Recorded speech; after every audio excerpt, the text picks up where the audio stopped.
ஒரு சின்ன பையன் வந்தான். அவனை பார்த்து ஒரு கேள்வி கேட்டோம். ஏன்ப்பா உங்கள் வீட்டில் அம்மா புத்திசாலியா அப்பா புத்திசாலியா அப்படின்னு. அவன் அலட்சியமாக நம்மளை பார்த்து சிரிக்கிறான். என்ன சார் இது, இந்த காலத்தில் இது கூட தெரியாமல் இருக்கிறீங்களே அப்படிங்கிறான். ஒரு சின்ன பையன் நம்மளை பார்த்து இப்படி கேட்டு விட்டானே அப்படின்னு நினைக்கிறப்போ நமக்கு ஒரு மாதிரி ஆகிடும். அதுக்கப்புறம்தான் இந்த தாத்தா பாட்டிலாம் சொல்கிற ஒரு கதை ஞாபகத்துக்கு வந்தது. அது என்ன கதை தெரியுமா? ஒரு ஊரில் ஒரு அம்மாவும் பிள்ளையும் இருந்தாங்களாம். அந்த மகனுக்கு திடீர்னு தேசாந்திரம் போய் வரணும்னு ஆசை வந்துட்டுது. ஊராக போய் சுற்றி பார்க்கணுங்கிற ஆசை. அந்த அம்மாவுக்கு இது பிடிக்கல. மகனை பிரிஞ்சு இருக்கிறதுக்கு அவங்க மனசு இடம் கொடுக்கல. வேணாப்பான்னு சொல்லி பார்த்தாங்க, அவன் கேட்கல. திடீர்னு புறப்படவும் செஞ்சுட்டான். சரி, இனிமே அவனை தடுக்க முடியாதுன்னு முடிவு பண்ணிக்கிட்டாங்க அந்த அம்மா. இருந்தாலும் புத்திசாலித்தனமாக ஒரு யோசனை பண்ணாங்க. மகனை கிட்டத்தில் கூப்பிட்டாங்க. அவங்ககிட்ட சொன்னாங்க, இதை பாருப்பா, நீ தேசாந்திரம் போகிறதுன்னு தீர்மானம் பண்ணிவிட்ட, அதை நான் தடுக்கலை, போயிட்டு வந்துடும். ஆனால் போகிறதுக்கு முன்னாடி எனக்கு ஒரு வாக்குறுதி கொடுத்துட்டு போ அப்படின்னாங்க. போகிறப்போ ராத்திரியாக இருந்தாலும் பகலாக இருந்தாலும் சரி, புளிய மரத்து நிழலில் தான் தங்கணும். திரும்பி வர்றப்போ இரவும் பகலும் நீ வேப்ப மரத்து நிழல்லே தங்கணும் அப்படின்னாங்க. சரி, அப்படியே செய்கிறேன்னு சொல்லி வாக்குறுதி கொடுத்தான் பையன். புறப்பட்டு போனான். போகிற வழியில் புளிய மரத்து நிழல்லையே தங்கினான், தூங்கினான். அப்படி போய்கிட்டே இருந்தான். 7வது நாள் அவன் உடம்பு சுகமில்லாமல் போயிட்டுது.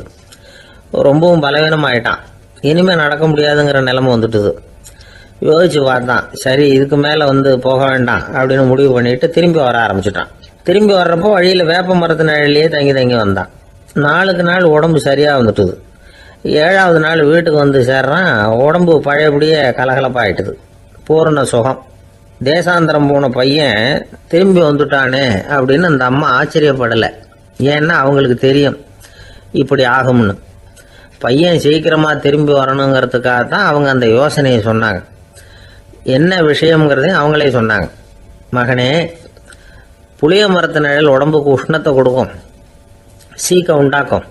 அதனால் நீ தொடர்ந்து புளிய மரத்து நிழலில் தங்கினாவே நோய்க்கு ஆளாயிட்ட. அதனால் நல்ல பயணத்தை முடிச்சுக்கிட்டு திரும்பி வரணுங்கிற முடிவுக்கு வந்துட்ட. திரும்பி வர்றப்போ நீ தங்கினது வேப்ப மரத்து நிழல். அது உடம்புக்கு குளிர்ச்சியை தரக்கூடியது, நோயை தீர்க்கக்கூடியது. அதனால் சுகமாக வீட்டுக்கு சேர்ந்துட்ட. உன்னோட தேசாந்திர பயணத்தை தடுக்கிறதுக்காக தான் இப்படி பண்ணினேன் அப்படின்னாங்களாம் அந்த அம்மா. பார்த்தீங்களா அம்மாவோட புத்திசாலித்தனத்தை? அப்பாவாக இருந்தால் இப்படியா பண்ணுவார்? ஒரு அப்பா பையன்கிட்ட 10 ரூபா கொடுத்து இதை எடுத்துக்கிட்டு அடுத்த ஊருக்கு போய் அங்கே இருக்கிற மாமா கிட்ட இதை கொடுத்துட்டு வாடா, வழியில் எங்கேயாவது மரத்தடியில் படுத்து தூங்கி விடாதே அப்படின்னு எச்சரிக்கை பண்ணி அனுப்புனாராம். பையனுக்கு எச்சரிக்கையாக வாழறது எப்படிங்கிறத கற்றுக் கொடுக்கறதுக்காக இப்படி பண்ணார். அவன் பணத்தை வாங்கிக்கிட்டு போனான். அப்பா சொன்னதை மறந்துட்டு ஒரு மரத்தடியில் படுத்து தூங்கிட்டான். அவனுக்கு தெரியாமல் அவன் பின்னாடியே போன அப்பா அவன் கையில் இருந்த அந்த 10 ரூபாயை நைஸாக எடுத்துகிட்டு வந்துட்டார். அவன் பையில் தானே வச்சுருந்தான், அது தெரியாமல் எடுத்துகிட்டு வந்துட்டார். அவன் தூங்கிக்கிட்டு இருக்கான். எடுத்துகிட்டு ஒரு மறுபடியும் வீட்டுக்கு வந்துட்டார். பையன் முழிச்சுக்கிட்டு பையை தடவி பார்க்குறான், பணத்தை காணும். அழுதுகிட்டே திரும்பி வந்தான். அப்பா கிட்ட விஷயத்த சொன்னான். அப்பா சிரிச்சுக்கிட்டே சொன்னார், அதுக்கு தான்ப்பா ஆரம்பத்திலேயே எச்சரிக்கை பண்ணினேன், இனிமேலாவது நீ ஜாக்கிரதையாக இருக்கணும் அப்படிங்கிறதுக்காக தான் இப்படி பண்ணினேன். அந்த பணம் எங்கேயும் போயிடலை, நான் தான் அதை உனக்கு தெரியாமல் எடுத்து வச்சிருக்கிறேன். இதோ பாரு அப்படின்னு சொல்லிக்கிட்டு சைடு பாக்கெட்டில் கையை விட்டா அது ஓட்டையாக இருக்குது. அதை எவனோ ஏற்கனவே கத்திரிச்சு எடுத்துகிட்டு போயிட்டான். இப்போ அப்பா முகத்தில் அசடு வழிஞ்சுதான். ஒரு அரசனும் அமைச்சரும் ஒரு நாள் ரொம்ப சாவகாசமாக பேசிக்கிட்டு இருந்தாங்களாம். அரசன் அமைச்சரை பார்த்து ஒரு கேள்வி கேட்டிருக்கார். ஏங்க அமைச்சரே, ஆசை இல்லாத ஒரு மனுஷனால் இருக்க முடியுமா அப்படின்னு. ஏன் முடியாது, துறவி அப்படிங்கிறவங்கெல்லாம் அப்படிப்பட்டவங்க தானே அப்படின்னாராம் அமைச்சர். அவங்கெல்லாம் உண்மையிலேயே ஆசையை விட்டவங்க தானா அப்படின்னு கேட்டாரா ராஜா. அப்படி தான் இருக்கணும் அப்படின்னாராம் அமைச்சர். அப்படின்னா ஆசையே இல்லாத ஒரு உண்மையான துறவியை நான் பார்க்கணுமேன்னார். அது என்ன பிரமாதம், அதுக்கு நான் ஏற்பாடு பண்ணுறேன் அப்படின்னு விட்டார் இவர். சொல்லிவிட்டு உடனே புறப்பட்டு போனார். அங்கே எங்கே தேடினார். அப்புறம் தான் அவருக்கு புரிஞ்சுது உண்மை துறவியை கண்டுபிடிக்கிறது எவ்வளவு கஷ்டமான காரியம்னு. இருந்தாலும் ராஜா கிட்ட சொல்லியாச்சே, உண்மை துறவியை காட்டுறேன்னு. இப்போ என்ன பண்ணுறது? ராஜா கிட்ட சொன்னபடி நடக்கலைன்னா அவருக்கு கோபம் வந்துடும். அமைச்சர் ஒரு யோசனை பண்ணார். அவருக்கு ஒரு வழி தெரிஞ்சுது. அதுதான் சரின்னு முடிவு பண்ணார். அதாவது அந்த ஊரில் அவருக்கு தெரிஞ்ச நாடக நடிகர் ஒருத்தர் இருக்கிறார். நல்லா நடிப்பார். அவரை போய் பார்த்தார். இதை பாருப்பா, எனக்காக நீ ஒரு காரியம் செய்யணும்னார். என்னன்னு கேட்டார் அவர். நீ ஒரு துறவி மாதிரி கொஞ்ச நேரத்துக்கு நடிக்கணும். ராஜா வந்து உன்னை பார்த்துட்டு போகிற வரைக்கும் நடி, அது போதும். அதுக்காக உனக்கு 10,000 ரூபா தரேன் அப்படின்னார். அவர் எந்த காலத்தில் இவ்வளவு பணத்தை மொத்தமாக பார்த்துருக்கார். அதனால் உடனே சரின்னு ஒத்துக்கிட்டார். அமைச்சர் வந்து அரண்மனைக்கு திரும்பி வந்தார். என்ன அமைச்சரே, இன்னுமா ஒரு உண்மையான துறவி கிடைக்கலன்னார். உண்மையான துறவி ஒருத்தரை இப்போ தான் கொஞ்ச நேரத்துக்கு முன்னாடி பார்த்து பேசிவிட்டு வர்றேன். அவர் நம்ம ஊருக்கு வெளியில் குளத்தங்கரையில் உள்ள ஒரு ஆலமரத்துக்கு அடியில் உட்காந்துருக்கிறார் அப்படின்னார் இவர். அப்படின்னா உடனே புறப்படுங்க அப்படின்னார் ராஜா. பரிவாரங்களோடு புறப்பட்டார். அங்கே அந்த மரத்தடியில் அந்த ஆள் வேஷம் போட்டுக்கிட்டு துறவி மாதிரி உட்காந்துருக்கிறான். ராஜா நேராக போனார். அந்த துறவி காலில் கொத்துன்னு விழுந்து வணங்கினார். உடனே ராணி அவர் காலில் விழுந்தாங்க. அடுத்தபடியாக அமைச்சர் விழுந்தார். அவருக்கு தெரியும் இது நம்ம ஆள் தான்னு. இருந்தாலும் என்ன பண்ணுறது, நேரம். அப்புறம் பரிவாரங்கள்லாம் துறவி காலில் விழுந்து ஆசீர்வாதம் வாங்கிட்டாங்க. ராஜா அப்புறமா தங்கத்தட்டில் பொண்ணையும் பொருளையும் வச்சு அந்த துறவிகிட்ட ரொம்ப பணிவாக நீட்டுறார். தாங்கள் தயவு பண்ணி இதை ஏற்றுக்கணும் அப்படின்னு வேண்டிக்கிட்டார். அந்த துறவி பற்று இல்லாமல் அதை பார்த்தார். எல்லாத்தையும் திறந்துட்ட எனக்கு இதெல்லாம் எதுக்காக அப்படின்னு சொல்லி அதை மறுத்துட்டாராம். ஆஹா, உண்மையான துறவியை பார்த்துட்டோம் அப்படிங்கிற ஆனந்தம் அரசருக்கு. ரொம்ப நிம்மதியாக திருப்தியாக திரும்பி வந்தார் அரண்மனைக்கு. அதுக்கப்புறம் அமைச்சர் யாருக்கும் தெரியாமல் அந்த துறவிகிட்ட ஓடினார். சொன்ன பிரகாரம் பணத்தை நீட்டினார். இந்தப்பா, நான் உங்ககிட்ட சொன்னபடி 10,000 ரூபா பணம் எடுத்துக்கோ அப்படின்னார். அந்த ஆள் ராஜா கிட்ட சொன்னது மாதிரியே எல்லாத்தையும் திறந்துட்டோம் எனக்கு இதெல்லாம் எதுக்காக வேணாம் அப்படின்னு விட்டாராம். நடித்த வரைக்கும் போதும்ப்பா, இனிமேல் இந்த நாடக வசனம்லாம் வேணாம், வேஷத்தை கலைச்சிரு, பணத்தை வாங்கிக்கொண்டார். இல்லைங்க, இது வேஷம் இல்லை, இது வசனமும் இல்லை, இது உண்மை. கொஞ்ச நேரம் துறவி மாதிரி நடித்ததுக்கே இந்த தேசத்து ராஜா ராணி அமைச்சர் பரிவாரங்கள் எல்லாம் என் காலில் விழுந்து வணங்குறாங்க. அப்படின்னா உண்மையான துறவியாக இருக்கிறது எவ்வளவு பெருமையான விஷயம். நான் உண்மையான துறவியாக ஆக போகிறேன், அப்படி முடிவும் பண்ணிட்டேன் அப்படின்னார் அந்த நடிகர். வேஷம் கூட எப்படிப்பட்ட விளைவுகளை உண்டு பண்ணுது பார்த்தீங்களா. நம்மால் ஒருத்தன் ரொம்ப வசதியாக தான் இருந்தான். ஒரு நாள் அவன் சொத்து பூரா திருட்டு போட்டுது. அதுக்கப்புறம் இவன் துறவி மாதிரி ஆயிட்டான். ஊர் ஊராக சுற்றினான். ஒரு குருநாதரை தேடி கண்டுபிடிச்சான். அவர்கிட்ட சீடனாக சேர்ந்துக்கிட்டான். அவனை பார்த்து ஒருத்தர் கேட்டார், நீ உண்மையான சீடன் தானான்னு. இல்லைங்க, சீடன் மாதிரி நடிச்சுக்கிட்டு இருக்கிறேன் அப்படின்னா. அது குரு துரோகம் இல்லையா அப்படின்னு கேட்டார் அவர். இல்லைங்க, நான் பண்ணது குரு துரோகம் இல்லை, என் குரு பண்ணது தான் துரோகம். என்னுடைய பணத்தை கொள்ளையடிச்சது இவர் தான். அதை எங்கே வச்சிருக்காருன்னு கண்டுபிடிக்கிறதுக்காக தான் இவர்கிட்ட வந்து சீடனாக சேர்ந்துருக்கிறேன் அப்படின்னா. ஒரு ஊரில் ஒரு ராஜா இருந்தார். பெரிய அரண்மனையில் தான் இருக்கிறார். எல்லா வசதியும் இருந்தது. இருந்தாலும் அவர் எல்லாரும் சொல்கிறது எப்படி தெரியுமா, பிச்சைக்கார ராஜா. அப்படி ஒரு பேர் அவருக்கு நிலைச்சி போச்சு. ஜனங்களும் சரி, மற்ற தேசங்களில் உள்ளவங்களும் சரி, அவர் அந்த பேர் சொல்லியே குறிப்பிடுறது வழக்கமாக போட்டுது. இது அவருக்கு ரொம்ப கவலையாக போச்சு. என்ன இது, நம்மளை தேடி வர்றவங்களுக்கெல்லாம் நாம் சோறு போடுறோம், நம்ம புகழ்ந்து பாடல் ஏற்றி கொண்டு வர்ற புலவர்களுக்கெல்லாம் அவங்க எப்படி வந்தாலும் ஒருவேளை சோறு போடணுங்கிறது உத்தரவு. இவ்வளவுலாம் செஞ்சும் நம்மளை போய் பிச்சைக்கார ராஜான்னு எல்லாரும் சொல்கிறாங்களே, அது ஏன், எதுக்காக இப்படி சொல்கிறாங்க? இதுதான் ராஜாவுக்கு குழப்பம். சரி, இதை பற்றி நம்ம அமைச்சர்கள்கிட்ட கேட்கலாமா அப்படின்னு யோசனை பண்ணார். இந்த விஷயத்தை போய் அவங்ககிட்ட எப்படி கேட்கறதுன்னு அவருக்கு தயக்கமாக இருந்தது. கௌரவ குறைச்சலாக தெரிஞ்சுது அவருக்கு. சரி, சாதாரண குடிமக்கள்கிட்ட இதை பற்றி கேட்கலாமா அப்படின்னு யோசனை பண்ணார். கேட்கலாம், ஆனால் அவங்க யாரும் ராஜா முன்னாடி வந்து நின்று தைரியமாக பேசக்கூடிய அளவுக்கு இல்லை. ராஜாவோட குழப்பம் நாளுக்கு நாள் அதிகமாக போச்சு. கடைசியாக அவர் ஒரு முடிவுக்கு வந்தார். அதாவது இதை பற்றி ஒரு பிச்சைக்காரங்கிட்டே கேட்டு பார்த்துட்டா என்ன. இதுதான் அவர் பண்ண முடிவு.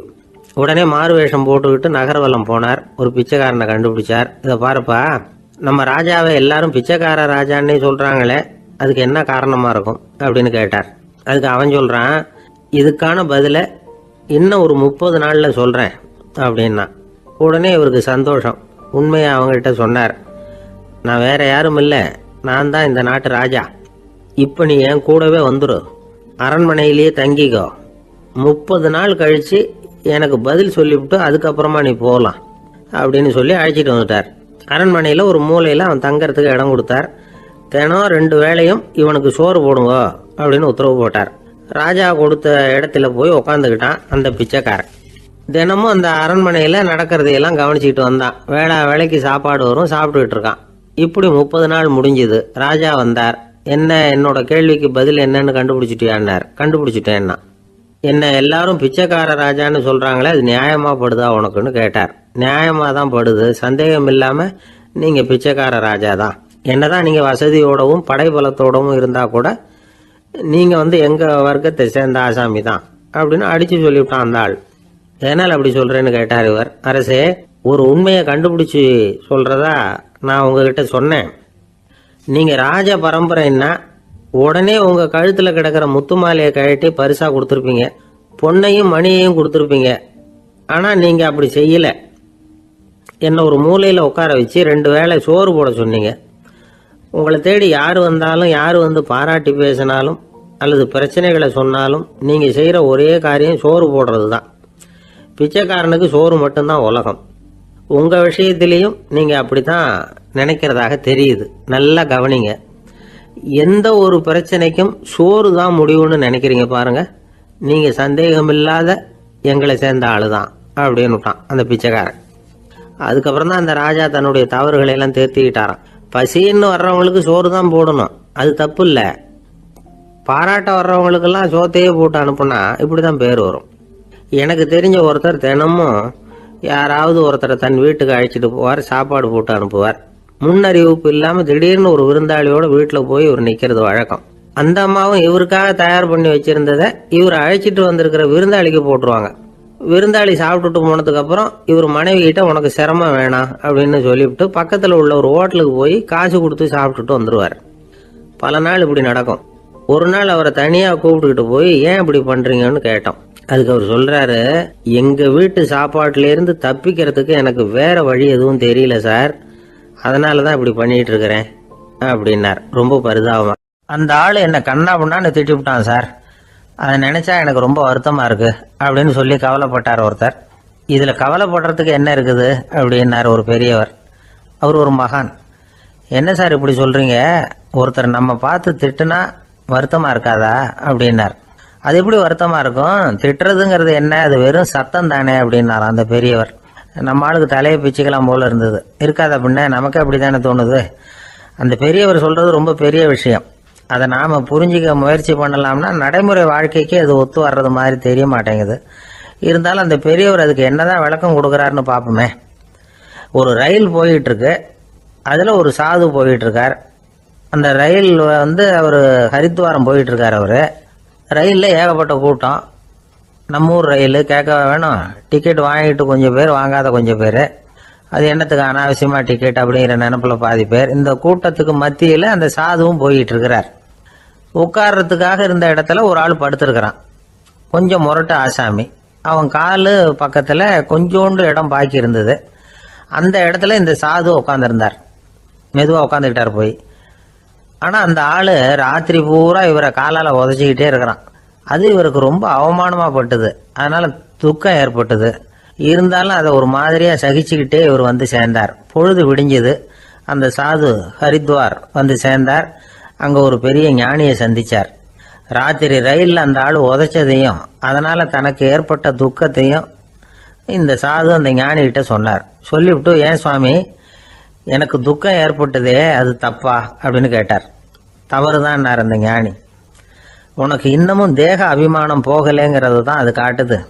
அஷ்டாவக்கிரர் என்ன சொல்றார் தெரியுமா, உண்மையான ஞானி யாராவது தன்னை வந்தனை செய்தால் அதற்காக சந்தோஷப்பட மாட்டார், யாராவது நிந்தனை செய்தால் அதற்காக வருத்தப்பட மாட்டார் அப்படின்னு சொல்றார். நிந்தனைங்கிறது ஒரு ஒலி தான். தேகாபிமானம் இருக்கிற வரைக்கும் இந்த ஒலி நம்மளை வேதனைப்படுத்தும். நான் தேகம் இல்லை, ஆத்மா அப்படிங்கிற நினைவு இருந்தா இந்த ஒலி நம்மளை பாதிக்காது. மனு என்ன சொல்றார் தெரியுமா, ஒரு சாதகன் பாராட்டுதலை விஷம்னு நினைச்சு பயப்படணும், அவமானத்தை அமிர்தம்னு நினைச்சு சந்தோஷப்படணுங்கிறார்.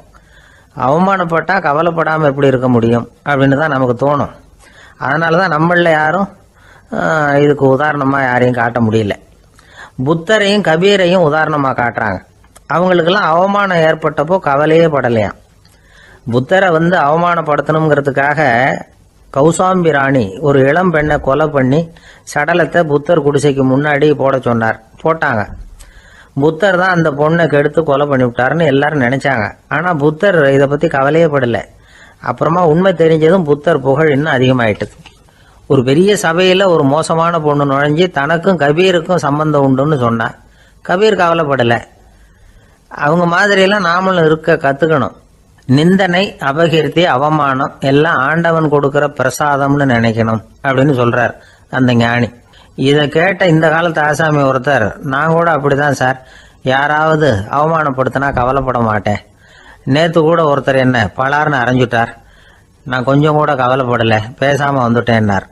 ஏன் அப்படி வந்துட்டீங்க அப்படின்னு. அவர் அரைஞ்சதுலேயும் ஒரு அர்த்தம் இருந்தது, அதனால தான் அப்படி வந்துட்டேன்னார். ஏன் அரைஞ்சாருன்னு கேட்டேன். 10 வருஷத்துக்கு முன்னாடி 15 ரூபா அவர்கிட்ட கடன் வாங்கினேன், அதை கேட்டு கேட்டு பார்த்துட்டு கடைசியாக தான் அரைஞ்சார் அப்படின்னார். ஆண்டவனுடைய பிரசாதம் இவருக்கு அடிக்கடி கிடைக்கும் போல இருக்கு. ஒரு ஆள் இருந்தான், நிறைய பணம் சம்பாதிச்சான், ஆனால் செலவு பண்ண மனசு வரல, கருமி. அவன் என்ன பண்ணா, சேர்த்த பணம் பூராவையும் ஒரு மரத்தடியில் புதைச்சி வச்சிருந்தான். வாரத்துக்கு ஒரு தடவை அந்த மரத்தடிக்கு வருவான், புதைச்ச இடத்த ஆவலோட பார்த்துக்கிட்டு இருப்பான், அதுக்கப்புறம் போயிடுவான். அவ்வளவுதான். ஒரு நாள் ஒரு திருடன் வந்தான், இவன் புதைச்சி வச்சிருந்ததெல்லாம் எடுத்துட்டு போட்டான். இது தெரிஞ்சு போச்சு.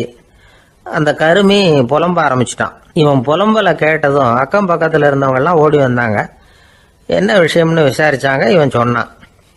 ஒரு பெரியவர் கேட்டார், ஏப்பா வாரம் வந்து இந்த இடத்த பார்க்கறதாக சொன்னியே, எப்போவாவது இதில் இருக்கிற பணத்தை எடுத்து செலவு பண்ணியிருக்கியா அப்படின்னு கேட்டார்.